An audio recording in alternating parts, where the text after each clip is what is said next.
नमस्कार दोस्तों, मैं वीरेंद्र सिंह राजपूत MGCI के डिजिटल लर्निंग प्लेटफॉर्म में आप लोगों का बहुत बहुत स्वागत करता हूं। तो दोस्तों, आज हम लोग PAT AG 123 ग्रुप के प्रीवियस ईयर के पेपर के फिजिक्स पोर्शन को सॉल्व करने वाले हैं। और ये जो फिजिक्स पोर्शन हमने लिया है ये 8 नवंबर 2020 के फर्स्ट शिफ्ट के पेपर से लिया है। तो चलिए आइए बिना किसी देरी के हम पेपर को सॉल्व करते हैं। आपने प्रीवियस ईयर पेपर में जरूर इस क्वेश्चन को लगाया होगा। What is the minimum deviation, यानी एक प्रकाश किरण का न्यूनतम विचलन क्या है, डेल्टा एम क्या है, यह आपको ज्ञात करना है। When it passes through an equilateral prism, जब ये एक समभुज प्रिज्म से होकर गुजरता है। समभुज प्रिज्म का मतलब होता है जिसके सभी कोण 60 डिग्री के हों, तो प्रिज्म का कोण भी 60 डिग्री का होगा। With the same angle of deviation and angle of emergence, जिसमें सर आपतन कोण और निर्गत कोण दोनों बराबर हो। आपतन कोण और निर्गत कोण दोनों 45 डिग्री के हो, ऐसा दिया है सवाल में। पूछा डेल्टा एम है। अब हमको याद है सर प्रिज्म में ऐसा एक फॉर्मूला जिसमें आई आता हो, तो बिल्कुल आप लोगों के दिमाग में सही फॉर्मूला आया है। आई का एक ही फॉर्मूला है, आई बराबर A plus delta M upon 2। बस यहां आप मान रखेंगे 45 degree 60 degree plus delta M upon 2। ये 2 इधर आएगा सर 90 डिग्री हो जाएगा, प्लस का 60 इधर आके माइनस का 60 डिग्री होगा, बराबर में डेल्टा एम, यानी डेल्टा एम बराबर 90 माइनस 60 यानी 30 डिग्री। तो option number A is the correct one. आगे बढ़ेंगे हम। The refractive indexes of glass for different colours of light such as yellow, violet, red and blue. हमारे पास सर 4 कलर है, तो जैसे ही 4 कलरों के क्रम की बात आती है तो हम लोग ये कलर लिख लेते हैं विबग्योर। ये जो है बेटा तरंगदैर्ध्य का क्रम है, ये क्रम हमको याद होना चाहिए। ये तरंगदैर्ध्य का क्रम है लैम्डा का। अब इन्होंने पूछा किसका क्रम है, तो सर कौन कौन से रंगों की बात की है पहले उनको अंडरलाइन कर लूं मैं। हमको दिया है सर पीला, बैंगनी, लाल और नीला। तो सर बैंगनी वायलेट, नीला, पीला और लाल, ठीक है।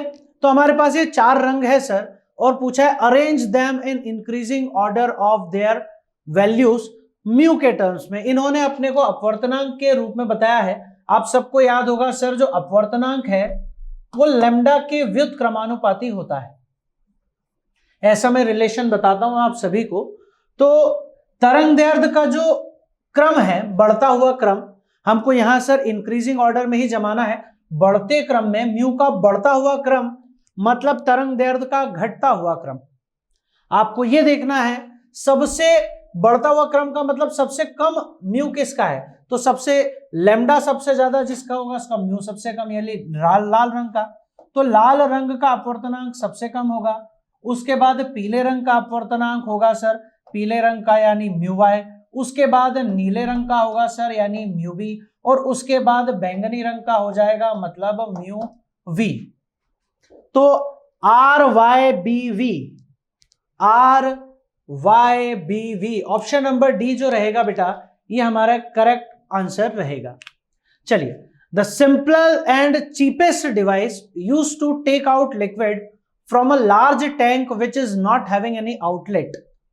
ठीक है, तो सरल और सबसे सस्ता उपकरण जिससे बिना किसी निकास के, है ना, बिना किसी निकास के, मतलब हमारे पास कोई आउटलेट नहीं है बाहर निकालने के लिए, तो उसके लिए हम कौन सा डिवाइस यूज करते हैं जो सस्ता भी है और बहुत साधारण भी है, तो वो होता है बेटा साइफन पंप, जिसका उपयोग हम लोग घरों में करते हैं। ठीक है, नेक्स्ट क्वेश्चन देखें। The velocity ratio of a machine is 3। एक मशीन का वेग अनुपात VR जो है वो 3 है। The distance travelled bye effort, यानी आयास द्वारा चली गई दूरी, आयास बिंदु ने कितनी दूरी तय की है, तो वो दे रखा है 24 मीटर।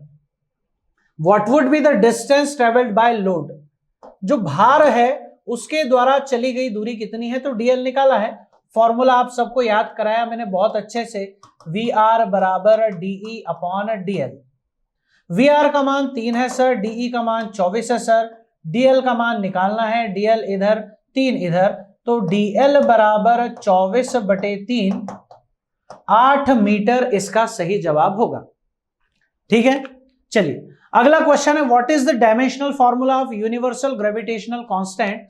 तो ग्रेविटेशनल कांस्टेंट यानी गुरुत्वाकर्षण नियतांक, गुरुत्वाकर्षण स्थिरांक, इसका अगर हमको विमीय सूत्र बनाना है बेटा तो पहले इसका फॉर्मूला चाहिए Fr²/m1m2।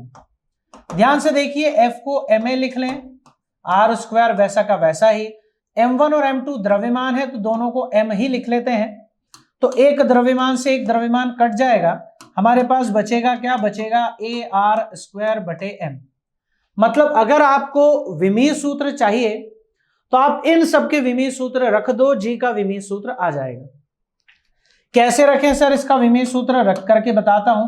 ए त्वरण है Lt-2, r दूरी है बेटा, दूरी l होती है, दूरी का वर्ग है तो l का वर्ग, बटे में m है द्रव्यमान तो m, इस l और l² को मिला के l³ लिख दूंगा मैं, और ये जो m है इसको ऊपर ले जाऊंगा तो m की पावर -1 हो जाएगी। क्या बनेगा बेटा, m की पावर -1, l और l² l की पावर 3 और t की पावर -2। क्लियर है क्या, तो m की पावर -1, तो ये तो गलत, ये हो सकता है l³ और t की power -2। Option number B is the correct option. चलिए नेक्स्ट क्वेश्चन देखें, select the wrong statement from the following. Sir इन सब में से गलत कथन आपको चुनना है, रॉन्ग स्टेटमेंट चुनना है। तो क्या है, the magnitude of frictional force is inversely proportional to normal reaction. ये बोल रहा है सर जो घर्षण बल है F, इसका मान अभिलंब प्रतिक्रिया के व्युत्क्रमानुपाती होता है। और गलत सेंटेंस ढूंढना है सर, पहले ही सेंटेंस गलत है, तो यही हमारा आंसर हो गया। चलिए आगे बढ़े, when two magnetic field normal to each other are applied at the center of pivoted magnetic needle, the needle comes to rest such that it makes an angle 60 degree with this field। तो sir इसका diagram बेटा मैंने तुमको बहुत अच्छे से class में भी बताया हुआ है, सबको पता ही होगा। ऐसा अपन लोग मैग्नेटिक फील्ड की बात कर रहे हैं, एंगल दे रखा है 60 डिग्री, किस फील्ड से, तो सर इस फील्ड से दे रखा है और इसको हम H मानते हैं। तो H की वैल्यू हमको दे रखी है बेटा कितनी, 2 × 10⁻⁴ टेस्ला। तो आपको अदर मैग्नेटिक फील्ड यानी V की वैल्यू निकालनी है। अब V पूछा है, H अपने को निकालना है, तो हमारे पास स्पर्शज्या नियम है, टेंजेंट लॉ, V बराबर H tan थीटा। अच्छा सर V की वैल्यू निकालनी है, H की वैल्यू 2 × 10⁻⁴ है, tan थीटा मतलब tan 60, और tan 60 का जो मान है बेटा ये √3 होता है। √3 यानी 1.7, तो 1.7 का आप 2 से मल्टीप्लाई करेंगे, 3.4 × 10⁻⁴ टेस्ला। तो 3.4 × 10⁻⁴, ये रहा option number A is the correct option. Clear है, चलिए आगे बढ़े। A ball is dropped from height of 48 metre and rebounds 2/3 of a distance it falls. मतलब सर क्या सीन है कि एक बॉल है, इसको क्वेश्चन को आप समझ लें, यहां से हमने इसको छोड़ा है, ये आती है सर सरफेस से टकराती है और टकराने के बाद फिर ऊपर उछलती है, लेकिन इस बार ऑब्वियसली ये इतनी ऊपर नहीं जाएगी, फिर नीचे आएगी, फिर टकराएगी, फिर ऊपर जाएगी, इस बार फिर इतना नहीं उछलेगी, फिर नीचे आएगी, फिर यहां से टकरा के फिर जाएगी, फिर इतनी ऊपर नहीं जाएगी, फिर नीचे जाएगी, और ये जो चीज है बेटा ये चलती रहेगी। मतलब ये बार बार टकराएगी, अपनी जो पहले जो उसने हाइट गिरी थी उतनी हाइट पे वो नहीं जा पाएगी। अब ये जो सवाल है बेटा ये इलास्टिक कोलिजन का है, परफेक्टली इलास्टिक या पार्शियली इलास्टिक कोलिजन संघट्ट का है, जिस पर से पीएटी ने पहले कोई बहुत ज्यादा क्वेश्चन नहीं पूछे, अचानक से एक क्वेश्चन इस टॉपिक से दिया गया है, तो इसको हम समझ लेते हैं। एक सिंगल क्वेश्चन है तो इसकी वजह से हम पूरे टॉपिक को तो बहुत ज्यादा डिटेल में नहीं पढ़ते हैं कि बहुत प्रैक्टिस उसकी की जाए। एक बार उसने भूले बिसरे गलती से क्वेश्चन पूछ लिया है। अब इसमें समझने लायक बात यह है कि पहले ये 48 मीटर तक नीचे आता है, लेकिन ये 48 मीटर तक ऊपर नहीं जाता। सवाल ये बोल रहा है कि लास्ट तक ऐसे चलते चलते चलते चलते जब ये रुकेगा तो कितनी डिस्टेंस ये चल चुका होगा। तो सबसे पहली बात तो ये, अगर मैं टोटल डिस्टेंस निकालूं, टोटल डिस्टेंस को ऐसे दर्शा रहा हूं, तो पहले तो 48 चलता है सर, 48 चलता है, लेकिन जब वापस आता है तो 48 तक नहीं जाता, तो कितनी ऊंचाई तक जाता है सर? तो वो देखो, यदि गिरने की दूरी को 2/3 तक वापस उछलता है, मतलब पहले जो दूरी थी 48, इससे 2/3 पार्ट ही इसका ऊपर जाता है। तो देखो इसका जो 2/3 पार्ट है ना, 48 का 2/3 पार्ट, वो जाएगा भी और वापस नीचे भी आएगा, मतलब वो 2 बार आएगा। चढ़ते समय भी उसने वो दूरी तय की और उतरते समय भी, और ऐसे ही अगले में भी देखो, चढ़ते समय भी, उतरते समय भी, चढ़ते समय भी, उतरते समय भी। तो आगे जितनी दूरियां हम कैलकुलेट करने वाली है दुगनी होने वाली है। तो मैं यहां 2 ले रहा हूं बेटा, और बाकी ब्रैकेट से बाहर निकाल रहा हूं, बाकी सभी को मैं अंदर की तरफ सारी ऊंचाइयां निकालने वाला हूं। कैसे निकाले सर? तो ये 48 की 2/3 ऊंचाई है, पहले 48 का 2/3 हिस्सा चढ़ेगा भी और उतरेगा भी। अच्छा, जो 48 का 2/3 हिस्सा है, उसके बाद उसका 2/3 हिस्सा, तो 1/2 और बढ़ जाएगा, मतलब सर 48 का जो 2/3 था उसका भी 2/3, मतलब इसका वर्ग। फिर 48 का 2/3 के वर्ग का भी 2/3 हिस्सा, मतलब घात में 3, और ऐसा चलता रहेगा अनंत तक, मतलब जब तक कि वो बॉल रुक नहीं जाती तब तक। अब सर इसको कैलकुलेट कर लिया तो हमारा आंसर आ जाएगा। बड़ा ही सिंपल है, कोई बहुत कठिन क्वेश्चन नहीं है, लेकिन हमारे लिए बिल्कुल नया था, जब पेपर में अचानक से आ गया था, बच्चों के लिए बिल्कुल नया था ये, और हमको पेपर में समझ में नहीं आया कि सर कैसे सॉल्व करें। लेकिन अब अपन इसको देख चुके हैं, सभी लोग की ऐसा क्वेश्चन आया हुआ है, तो ये क्वेश्चन दिमाग में रहना चाहिए। इलास्टिसिटी का है, ठीक है। अब यहां देखो इसको कैसे सॉल्व किया जाए, तो इसके लिए कुछ हम लोग गुणोत्तर श्रेणी जो आप मैथमेटिक्स में पढ़ते हैं उसका उपयोग करेंगे। पहले तो देखो 48 इन सब में है, 2/3 इन सब में है, तो मैं बाहर निकाल रहा हूं, कितना आएगा? तो देखो S बराबर 48 तो पहले से ही बाहर था, 2 पहले से ही बाहर था, एक 48 अंदर से मैंने सब में से बाहर निकाला, और एक 2/3 भी मैंने सब में से बाहर निकाल लिया, 2/3। तो देखो ब्रैकेट में क्या बचेगा, यहां से 48 और 2/3 गया तो एक ही बचा, 48 गया 2/3 गया तो एक 2/3 बचा, 48 गया एक 2/3 चला गया तो 2/3 बचे। तो मतलब सर इस तरह से ये क्रम चलता जाएगा। अच्छा, इसको अपन सॉल्व भी कर लेते हैं सर, थोड़ा सा यही कैलकुलेशन भी कर दें इसकी। 3 से इसको काट देते हैं सर, 1 बार 6 बार 18 बार, तो 6 32 32 और 1 64, ये हो गया हमारे पास 48, ठीक है। एक 2 ऑलरेडी था, एक 2 हमने कॉमन निकाला, तो 32 और 32 का डबल ये 64, तो बाहर तो 64 बचा। अंदर देखो ये गुणोत्तर श्रेणी है जिसका पहला पद तो 1 है, लेकिन r का मान है 2/3। आप किसी भी पद में पहले वाले पद का भाग दे दें तो r का मान आपको मिल जाएगा। आप सभी ने गुणोत्तर श्रेणी के सवाल किए हुए हैं, तो यहां मैं लिख रहा हूं a/a-r। क्लियर है? तो देखो क्या होगा, 3 में से 2 गए तो 1 बचा सर, ऊपर चला जाएगा 3, ठीक है। 2/3 है हमारे पास, तो अपन ने ऐसे ही सॉल्व किया इसको, 48 + 64 और 3 ऊपर चला जाएगा। लघुत्तम लिया आपने, लघुत्तम लिया 3, देखो ऊपर 1 है, यहां आ जाएगा 3 - 2 मतलब 1/3, बटे का 3 ऊपर गया तो क्या बचेगा, S अगर मेरे को निकालना है तो ये आएगा सर 48 + 64 × 3। सॉल्व करते हैं बेटा, 8 ये 4 × 12 का 2 हासिल गया 1, और 6 × 18 1 19 का 9 हासिल गया 1, और ये 48 और 2 अगर मैं इसको देखूं तो ये सर 50 हो गया, और ये 190 यानी 240 मीटर ये चढ़ने वाला है, 240 मीटर। तो option number B is the correct option. सवाल में एक गुणोत्तर श्रेणी, देखो एक तो ये लॉजिक आपको आ गया, और गुणोत्तर श्रेणी का योग का सूत्र आ गया, जो कि आप लोगों ने मैथ्स में पढ़ा हुआ है। और क्या है फॉर्मूला बेटा, तो जो सम का फॉर्मूला है वो होता है a बटे a माइनस आर। अब आपको a पता होना चाहिए, पहला पद होता है, r पता होना चाहिए, सार्वनुपात होता है, ठीक है, जो कॉमन रेशियो होता है वो होता है, ठीक है। तो 240 आंसर है। नेक्स्ट क्वेश्चन देखें, the capacitor of capacitance 12 microfarad each are connected in series. Sir 3 capacitor है हमारे पास, 3 कैपेसिटर 12 माइक्रोफैरेड के, तीनों 12 माइक्रोफैरेड के और तीनों को सीरीज में जोड़ दिया है, 12 12 और 12, टोटल कितना होगा सर?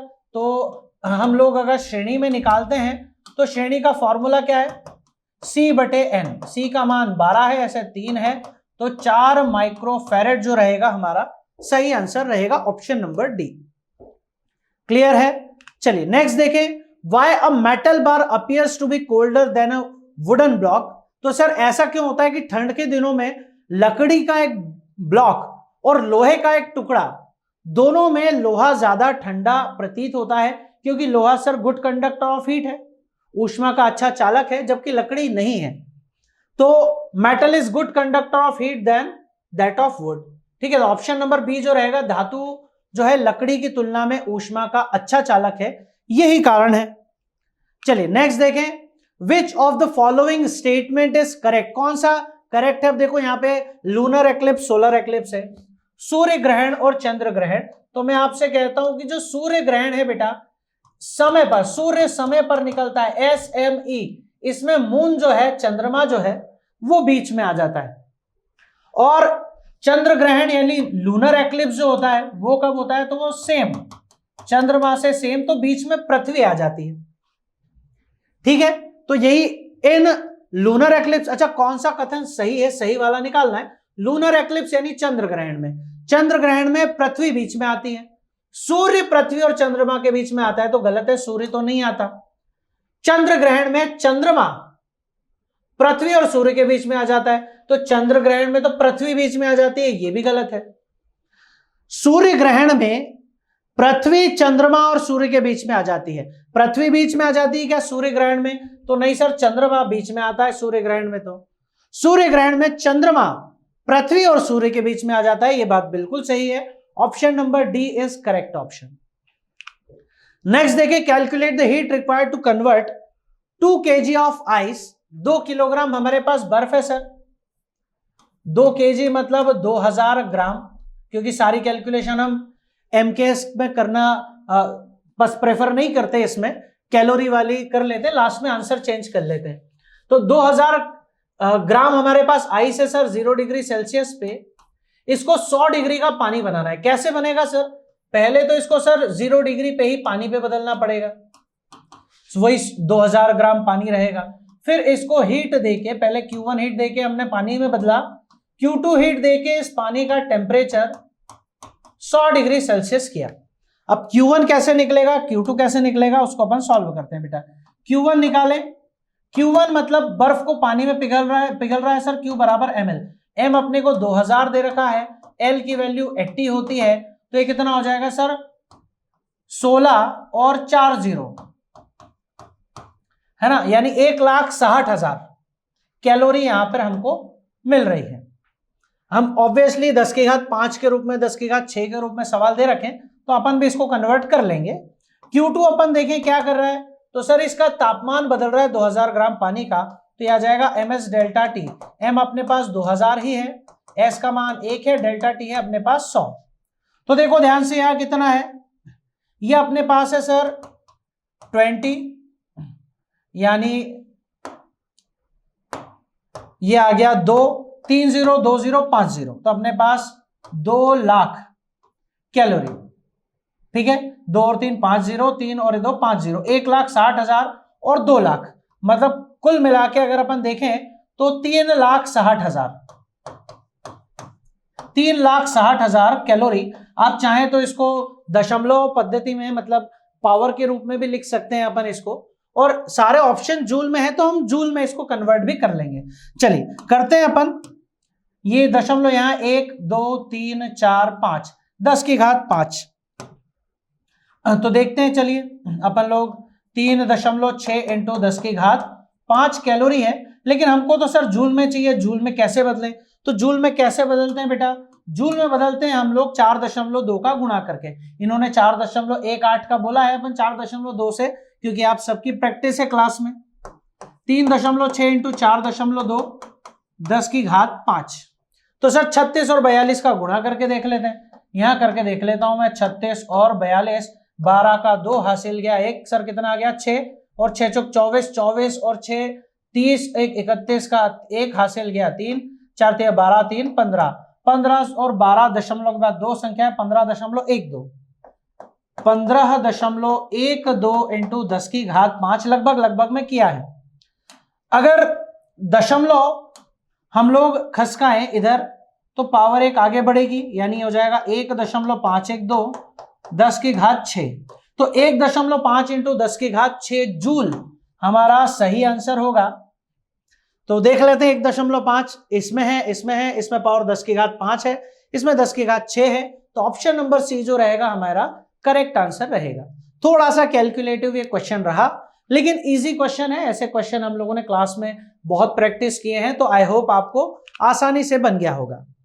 दूसरा है the specific heat of body of mass 50 ग्राम। 50 ग्राम द्रव्यमान का अपने को मान दे रखा है, द्रव्यमान दे रखा है, और कैलोरी पर ग्राम केल्विन या कैलोरी पर ग्राम डिग्री सेल्सियस इसके विशिष्ट ऊष्मा एस दे रखा है 0.09। लगभग में ले रहा हूं बेटा मैं। अब आपसे पूछा गया है कि जल तुल्यांक निकालो, वाटर इक्विवेलेंट, और वो कितना होता है? W बराबर MS। M का मान 50 है, S का मान 0.09 है। यहां से दशमलव आप हटा देंगे तो 2 0 आ जाएंगे, और 50 से 2 बार कट जाएगा। 9/2 मतलब 4.5, 4.5 के आसपास आंसर आएगा। तो ये रहा सर, ये तो 4615 है, 4615 गलत है। 4.5 के आसपास ये वाला ऑप्शन है, 4.1 है, ये 46 के आसपास है। तो हमारा ऑप्शन नंबर बी जो रहेगा वो करेक्ट ऑप्शन रहेगा। आगे देखिए, गार्डनर है, एक माली है जो एक मशीन को, घास काटने की जो मशीन आती है उसको चला रहा है, तो उसके लिए क्या सही रहेगा? थ्योरेटिकल क्वेश्चन है। उसको खींचना आसान रहेगा या धकेलना? तो आप खुद सोचिए, आपके पास वो मशीन तो नहीं है, लेकिन आप ट्रॉली बैग भी अगर खींचते हैं तो उसको धकेलते हैं या खींचते हैं? तो आपका ट्रॉली बैग छोटा होगा तो आपको ऑब्वियसली दोनों में ज्यादा अंतर नहीं पता लगेगा, लेकिन अगर ट्रॉली बैग बहुत भारी होता तो आपको समझ में आता कि सर इसको धकेलना कठिन है और खींचना आसान है। तो ऐसा क्यों है? तो किसी भी चीज को खींचना आसान होता है क्योंकि जब हम उसे, किसी वस्तु को खींचते हैं तो उसकी अभिलंब प्रतिक्रिया को कम कर देते हैं, जिससे हमें उसका भार कम महसूस होता है, वो हल्की महसूस होती है। तो कोई गार्डनर या माली जो है वो भी लॉन मॉवर को ठीक है क्या करेगा? लॉन मॉवर को खींचना पसंद करेगा, धकेलना नहीं। ये दोनों में धकेलना है, दोनों गलत है। खींचना पसंद करेगा सर, लेकिन खींचेगा क्यों? ये दोनों ऑप्शन हो सकते हैं, क्योंकि normal reaction is less than actual wait, ताकि जो घास काटने वाली मशीन का वास्तविक वजन से कम हो, ठीक है, ना कि बढ़े। हम चाहते हैं कि वो वजन कम हो, तो ऑप्शन नंबर सी जो रहेगा सही रहेगा। थ्योरेटिकल क्वेश्चन है, चारों ऑप्शन आपको पढ़ने पड़ेंगे। क्वेश्चन नंबर नेक्स्ट देखें, द मीन एटमॉस्फेरिक प्रेशर। तो सर वायुमंडल का दाब तो 1.013 इंटू 10 की घात 5 पास्कल होता है। तो आप सब में देखें, यहां पर इसमें 1 के आसपास तो है आंसर, लेकिन 10 की घात 6 है, तो ये ऑप्शन गलत है। यहां देखो 1 और 2, 2 संख्या इधर 10 की घात 3 है, किलो का मतलब 10 की घात 3 था, तो 2 संख्या इधर, तो 2 संख्या आगे पावर 10 की घात 5, तो ये बी वाला ऑप्शन सही है। ये नहीं हो सकता क्योंकि 10 की घात 2 ही पावर आएगी इसमें दशमलव खसकाने पर, तो ये गलत है।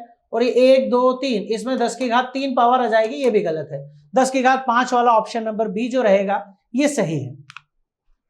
आगे देखें हम, which of the following quantity is measured using device hydrometer. Hydrometer का उपयोग हम लोग सर आपेक्षिक घनत्व, रिलेटिव डेंसिटी नापने के लिए करते हैं। हाइड्रोमीटर की जगह अगर हाइग्रोमीटर होता तो हम उसका उपयोग करते हैं किस लिए बेटा? हाइग्रोमीटर का उसका उपयोग हम आर्द्रता या ह्यूमिडिटी नापने के लिए करते हैं। Find the energy correspond to 10 kilowatt hour. तो सर 1 kWh जो होता है 3.6 इंटू 10 की घात 6 जूल होता है। अब क्योंकि एक नहीं है 10 किलोवाट है तो एक पावर यहां भी बढ़ा दो, 10 की घात 7 जूल अपन कर देते हैं, 3.6 10 की घात 7 जूल, ये आंसर होगा। बड़ा ही सिंपल क्वेश्चन था। The value of external resistance connected in primary circuit of potentiometer. तो सर जो प्राथमिक परिपथ है हमारा, ये रहा इस तरह का प्राथमिक परिपथ R0। अगर मैं सर इस प्राथमिक परिपथ की अगर बात करूं तो इस प्राथमिक परिपथ में हम अगर प्रतिरोध का मान बढ़ा दें तो प्रतिरोध का मान बढ़ाने पर क्या होगा, प्रतिरोध का मान बढ़ाने पर सर धारा कम हो जाएगी, वोल्टेज यहां तक कम पहुंचेगा। तो सर K का मान जो होगा वो K का मान यहां पर कम हो जाएगा, प्रति एकांक लंबाई को जो विभवांतर मिलेगा वो कम हो जाएगा। और इसी वजह से यहां पर जो संतुलन लंबाई है, जो दूसरा हमारे पास सेल होता है यहां पे गैल्वेनोमीटर से जिसको जोड़ते हैं, तो उसकी लंबाई कम हो जाती है। इसमें हम 3 इंपॉर्टेंट पॉइंट लिखते हैं बेटा, सभी को याद होंगे कि प्राथमिक परिपथ का अगर आपने प्रतिरोध बढ़ाया है तो उससे लंबाई बढ़ती है। मैं 3 लाइनें यहां पे याद भी कराता हूं, तो उसमें सबसे पहली लाइन ही यही होती है और वही यहां पर हुआ भी है कि प्रतिरोध का मान इन्होंने बढ़ा दिया है।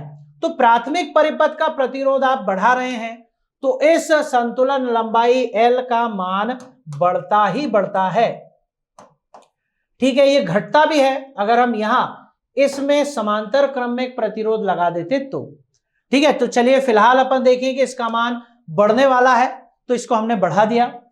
नेक्स्ट क्वेश्चन देखेंगे, cell having an internal resistance 1 ohm, आंतरिक प्रतिरोध सर 1 ओम का देके रखा हुआ है, आर का मान। ठीक है, 10 ओम बाह्य प्रतिरोध का मान दिया हुआ है, 10 ओम का बाह्य प्रतिरोध, और जो धारा है I इसका मान दे रखा है 0.5 एम्पियर, या आप चाहें तो 1/2 एम्पियर भी लिख सकते हैं। व्हाट इज द EMF, आपको EMF का मान निकालना है, पोटेंशियल डिफरेंस V का मान निकालना है 10 ओम के आसपास। ठीक है, 10 ओम जो अपने पास प्रतिरोध है उसके सिरों के मध्य निकालना है। तो देखिए 2 मान अपने से कहे गए हैं, पहले उसने EMF पूछा है तो पहले EMF ही बताना पड़ेगा, और अपन पहले V निकालना हमारे लिए आसान है तो हम पहले V निकाल लेते हैं। V कैसे निकलता है सर, V बराबर IR से। V का मान निकालना है, I का मान 1/2 है, R का मान 10 दे रखा है तो 5 वोल्ट आ जाएगा। V का मान हमसे बाद में पूछा है तो बाद वाला मान 5 वोल्ट होना चाहिए, इसमें है और इसमें है, तो ऑप्शन नंबर बी और ऑप्शन नंबर डी तो गलत हो गए। अब क्या चाहिए सर हमको, अब हमको E निकालना है। नाउ E निकालते हैं। E क्या होता है बेटा, या E निकालने के लिए अपन काम करें V बराबर E माइनस IR का इस्तेमाल करें तो V का मान हमारे पास 5 है, E का मान निकालना है, I का मान 1/2 है, R का मान 1 है, R का मान 1 है, 1/2 मतलब 0.5, तो माइनस में 0.5, ये माइनस का 0.5 इधर आएगा, प्लस का 0.5 आ जाएगा, E इज इक्वल टू हो गया 5.5 वोल्ट। तो ये रहा सर, इन दोनों में से यही एक ऑप्शन है सी वाला जो सही है, तो ऑप्शन नंबर सी हमारा करेक्ट ऑप्शन हो गया। नेक्स्ट क्वेश्चन देखें, a block of mass 500 kg is allowed to slide a horizontal surface by applying a force of 490 newton. Sir जो फोर्स दिया है 490 न्यूटन देके रखा हुआ है, कोएफिशिएंट ऑफ फ्रिक्शन अपने से पूछा है और हमको कोई चीज नहीं देके रखी हुई है, 500 इसका मास दिया है, 500 किलोग्राम इसका मास देके रखा हुआ है। तो क्या पूछा है, म्यू पूछा है सर। अब एक्सटर्नल फोर्स के अलावा म्यू दिया होता तो हम ये देखते कि काइनेटिक फ्रिक्शन है या रोलिंग फ्रिक्शन है, पर नहीं दिया है तो हम डायरेक्ट इसको इक्वेट कर देते हैं, F is equal to mu mg, mu n होता है और n जो है mg के बराबर है। F की वैल्यू 490 है सर, म्यू की वैल्यू निकालनी है, मास अपने पास 500 है और g जो दे रखा है सर 9.8 लेना है, 9.8। अब इसको आप समझें कि दशमलव हटाऊंगा एक 0 बटे में आ जाएगा। ठीक है, अब कौन कैंसिल होगा, तो कैंसिल कर देता हूं मैं, 49 से 2 टाइम, 49 से 10 टाइम, इस जीरो से ये जीरो कैंसल, इस जीरो से ये जीरो कैंसल, मतलब कुल मिला के अगर आप देखो तो यहां 1 बचा, यहां म्यू बचा, इनटू में 5 बचा, इनटू में 2 बचा, मतलब 10। 5 इंटू 2 को इधर अपॉन में ले आए तो 1/10 बराबर म्यू, या म्यू बराबर 0.1। तो option number A is the correct option. तो कोई बहुत खतरनाक कैलकुलेशन नहीं थी, आसानी से आप इसे कर सकते थे। A torque acting on a magnetic dipole in a uniform magnetic field is maximum, मतलब सर टॉर्क का मान मैक्सिमम होता है when the angle, जब कोण कितना हो। तो देखो बेटा, टॉर्क का जो मैक्सिमम आता है, टॉर्क का फॉर्मूला देखा जाए तो टाउ बराबर पीई साइन थीटा। अब इसका मान अधिकतम कब आएगा? जब साइन थीटा का मान अधिकतम आएगा। और साइन थीटा का अधिकतम मान कितना होता है सर? 1 होता है। और वो कितने कोण पर होता है सर? तो वो होता है 90 डिग्री के कोण पर, मतलब थीटा की वैल्यू 90 होनी चाहिए। Option number D is the correct option. Clear है? चलिए, in the house hold electrical circuit the electrical fuse is connected in, देखिए घर में जितने भी यंत्र लगे हैं, जितने भी डिवाइसेस लगे हुए हैं, वो सारे के सारे डिवाइस आपस में समांतर क्रम में यानी पैरेलल में जुड़े हुए हैं, क्योंकि हम सबको चाहते हैं कि सब एक साथ बंद या चालू ना हो। लेकिन फ्यूज एक ऐसी चीज है जो हम चाहते हैं कि अगर फ्यूज से करंट पास नहीं हो रहा, फ्यूज कट हो गया, तो कहीं करंट नहीं जाना चाहिए, एक साथ सब बंद होने चाहिए। इसलिए इसको हम श्रेणी में लगाते हैं, फ्यूज को हम हमेशा सीरीज में लगाते हैं। तो हम इसको कहां लगाते हैं सर? तो पैरेलल पैरेलल पैरेलल, सारे पैरेलल में एक ही ऑप्शन है, option number C, series with live wire. Sir जो विद्युतमय तार होता है, विद्युतमय तार, उसके साथ यानी लाइव वायर के साथ श्रेणी में लगाते हैं। 3 तरह के तार होते हैं हमारे घरेलू परिपथ में, है ना। मेंस होता है, लाइव होता है और न्यूट्रल होता है, 3 तरह के तार होते हैं। तो उसमें हम लोग सर इसमें लाइव वायर के साथ इसको हम लोग फ्यूज को श्रेणी क्रम में जोड़ते हैं। चलिए नेक्स्ट देखें। A student sitting on the front row is not able to read what is written on the blackboard. बेटा जो बच्चा आगे बैठा हुआ है ना, एक बच्चा बोर्ड के आगे वाली पंक्ति में, आगे वाली बेंच पे, और एक बैक बेंचर जो होते हैं जो सबसे पीछे बैठते हैं, है ना। आप में से भी कई लोग बैक बेंचर होंगे, तो वो समझते होंगे कि आगे की पंक्ति मतलब बोर्ड के जस्ट पास वाली लाइन। यहां एक बच्चा बैठा है और वो देख नहीं पा रहा कि सर बोर्ड पे क्या लिखा है, तो उसको कौन सा दोष होना चाहिए? बहुत सिंपल है, अगर वो निकट में रखी चीजें, पास में रखी चीजें नहीं देख पा रहा है, पर वो दूर रखी चीजें स्पष्ट देख पाता है, तो सर अगर वो पास में रखी चीजें स्पष्ट नहीं देख पा रहा पर दूर रखी वस्तुएं देख पा रहा है, तो इसे दूरदृष्टि दोष है। तो दूरदृष्टि दोष मतलब ऑप्शन नंबर डी, हाइपरमेट्रोपिया, इसका करेक्ट ऑप्शन रहेगा। ठीक है, नेक्स्ट देखें। 1 kilo calorie of heat energy correspond to how many joules in MKS. तो सर 1 किलो कैलोरी है, किलो कैलोरी, तो सर किलो को तो लिखा जा सकता है 1000 कैलोरी। अब 1000 तक भी ठीक है, कैलोरी मतलब 4.2 जूल, या अपन बहुत ईमानदारी से इसे लिखें तो 4.184 जूल। 1000 का मल्टीप्लाई आप करोगे, डेसिमल होगा 1 2 3 0, डेसिमल 1 2 3 डिजिट आगे चला जाएगा, 4184 जूल। तो 4184 joule, option number D is the correct option. आगे देखिए, the electric potential on a spherical metallic conductor of radius 50 centimetre is 12 volt, है ना। एक स्फीयर है, इसके बाहर 12 वोल्ट का पोटेंशियल डिफरेंस है। Find the electric field and electric potential, यहां अंदर इलेक्ट्रिक फील्ड निकालना है और इलेक्ट्रिक पोटेंशियल निकालना है, बताओ कितना है।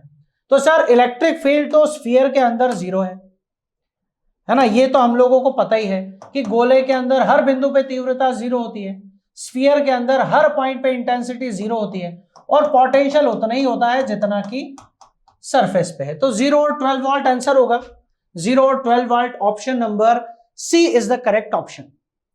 सभी को ये बात क्लियर है? नेक्स्ट देखिए, state the temperature in Fahrenheit scale with in corresponds to 100 degree Celsius. तो सर सेल्सियस का और फ़ारेनहाइट का रिलेशन हमने लिख लिया, और यहां आपसे कहा गया है कि टेम्परेचर 100 डिग्री सेल्सियस है, तो सी की जगह आप 100 डिग्री रख दें। 5 बराबर F माइनस 32/9 कितना हो रहा है सर? तो 5 से तो सर ये 20 बार कटेगा, 9 इधर जाएगा, 180 हो जाएगा। तो 180 बराबर F माइनस 32 इधर जाके प्लस का 32, F बराबर 180 प्लस 32, तो यह आ जाएगा 212 फ़ारेनहाइट। तो 212 Fahrenheit, option number C is the correct option. ठीक है बेटा, आई होप आपको सारे क्वेश्चन का सॉल्यूशन आसानी से अच्छे से समझ में आ गया होगा। आप इसे दोबारा से खुद से सॉल्व करें। कुछ क्वेश्चन इस पेपर में ऐसे जरूर हैं जो थोड़े कैलकुलेटिव है, पर इस तरह के क्वेश्चन पहले बहुत पूछे जा सकते थे। आजकल इस तरह के क्वेश्चन, ज्यादा कैलकुलेटिव क्वेश्चन बहुत कम आते हैं। लाइक इस पेपर में 4-5 क्वेश्चन ऐसे आ गए हैं, लेकिन अब पेपर्स में एक क्वेश्चन आते भी हैं तो दो या 3 क्वेश्चन बहुत से बहुत आ सकते हैं जो फॉर्मूला बेस्ड हो। ठीक है, तो चलिए हम लोग मिलते हैं नेक्स्ट वीडियो लेक्चर में एक नए पेपर के साथ। तब तक के लिए जय हिंद, जय भारत।